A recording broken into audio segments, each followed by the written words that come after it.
Mid day মিলের যে টাকাটা ধরা ছিল সেই টাকাটাই তো খরচ হয়নি। 30 লক্ষ পড়ুয়ার নামের কোনো সন্ধান নাই। মিড ডে মিল নামে হঠাৎ করে বাংলার মুখ্যমন্ত্রী মমতা ব্যানার্জি ভোটের আগে আপেল ডিম সব খাওয়াতে ময়দানে নেমে গেল। যে টাকাগুলো খরচা করতে না পেরে বেঁচে গেছিল, সেই বেঁচে যাওয়া টাকা থেকে বাচ্চাদের ভোটের আগে ঘুষ দেওয়া, মানে তাদের মাধ্যমে তাদের পরিবারকে ঘুষ দেওয়া। দেখো আমি আপেল খাওয়াচ্ছি, নাশপাতি খাওয়াচ্ছি, ডিম খাওয়াচ্ছি, এতদিন খাওয়াইনি কেন? আমি তো সারা বছর কেন দিচ্ছেন এগুলো? বাচ্চাদের নিউট্রিশন অর্থাৎ খাদ্যে যে নিউট্রিশন দরকার, সেগুলো হঠাৎ ভোটের আগে কেন দিতে হচ্ছে? আরো 30 লক্ষ বাচ্চা কোথায় গেল? বাজেটে যাদের নামে বরাদ্দ হলো তারা কোথায়? বাজেটে যে সংখ্যাটা বরাদ্দ হলো সেই সংখ্যা কোথায় হারিয়ে হাওয়া হয়ে গেল? এই মিড ডে মিল নিয়ে কোভিডের সময় লক্ষ লক্ষ টন চাল গম খাবার লুট করেছে এই তৃণমূল, তার কোনো হিসাব দেয়নি।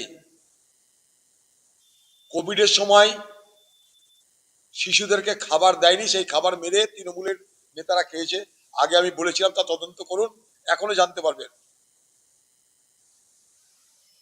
মিড ডে মিলের খাবারের গুণাবলী কি জানা দরকার। গুণসম্পন্ন খাদ্য দেওয়া দরকার, বাচ্চাদের স্বাস্থ্যের জন্য স্বাস্থ্যসম্পন্ন খাদ্য দেওয়া দরকার, আমরা মানি, 100 বার দেওয়া দরকার। কিন্তু এই পশ্চিমবঙ্গে হঠাৎ নির্বাচনের আগে সব কথা মনে পড়ে। নির্বাচনের আগে মনে পড়ছে বেকারদের ভাতা দেওয়া দরকার, নির্বাচনের আগে মনে পড়ছে যে শিশুদের ভালো খাদ্য দেওয়া দরকার। কেন? 5টা বছর আগামী দিনে ভুলে থাকার জন্য? এই নাটক কেন হচ্ছে বাংলায় শিশুদের নিয়ে? তারা তো কিছু ভোটার নয়, তাদের খাবার নিয়ে নাটক কেন তৈরি হচ্ছে? বাংলায় মুখ্যমন্ত্রী মমতা ব্যানার্জি এইভাবেই তো রাজনীতিটা করছে, কখনো সরকারি কোষাগার থেকে টাকা দিয়ে, আর সেই সঙ্গে সাম্প্রদায়িক বিভাজন ঘটিয়ে। এটাই তো বাংলার রাজনীতি। স্থায়ী কোনো পরিকল্পনা তো নেই। আমরা তার বিরোধিতা করছি না যে কাউকে কিছু দেওয়া যাবে না, ভুল কথা। কিন্তু জনকল্যাণমূলক সরকার ভারতবর্ষের সরকার, ভারতবর্ষের স্ট্রাকচারটা হচ্ছে আমাদের ওয়েলফেয়ার স্টেট। আমরা জনকল্যাণমূলক কাজ করি। তার জন্যই কংগ্রেস 100 দিনের কাজ এনেছিল। তার জন্য কংগ্রেস পার্টি আইন করে রেশনে খাদ্য সুরক্ষা আইনের আওতায় সস্তায় চাল গম দিয়েছিল। কংগ্রেস সরকার তার জন্যই এই মিড ডে মিল চালু করেছিল। দিল্লিতে যখন কংগ্রেস ছিল তখন এগুলো চালু হয়েছিল। 100 দিনের কাজ, খাদ্য সুরক্ষা আইন, মিড ডে মিল, অঙ্গনওয়াড়ি, আশা কর্মী, সব কংগ্রেসের জমানায় চালু হয়েছিল। কিন্তু কংগ্রেস জমানায় যেখানে যেখানে কংগ্রেস আছে, তেলেঙ্গানা যান, কর্ণাটকে যান, সেখানে একই জিনিস দেখতে পারবেন।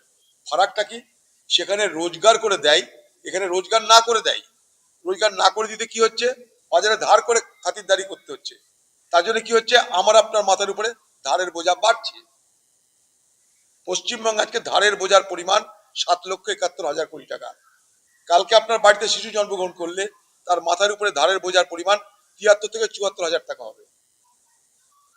এখানে এইভাবে খাতির হচ্ছে, খালি নির্বাচনের কথা মাথায় রেখে। সারাটা বছর দাও ভাই, যে সরকারি আসুক সারাটা বছর দাও। শুধু খাতিরদারি করে নাই, চাকরি দাও, রুটি দাও, রুজি দাও, শিল্প দাও, স্বাস্থ্য দাও, শিক্ষা দাও, সবকিছু দায়িত্বের মধ্যে পড়ে। কিন্তু এখানে কি হচ্ছে? ইধার কা মাল কাটকে উধার দাও, ইধার কা মাল কাটকে উধার দাও, একদিক দাও আরেক দিক কেটে নাও। যুবশ্রী প্রকল্প যখন চালু হয়েছিল, সেই যুবশ্রী প্রকল্প 2013 সালে মমতা ব্যানার্জি এইভাবে ঢাক ঢোল বাজি চালু করেছিল। তার ভবিষ্যৎ কিছু নাই। কেউ আর শুনেছেন যুবশ্রী প্রকল্পের কথা? এটাও তাই হবে, 2 দিন পর ভোটটা যেতে দিন, যুবসাথীও হারাবে, মার্কেটে খুঁজে পাওয়া যাবে না।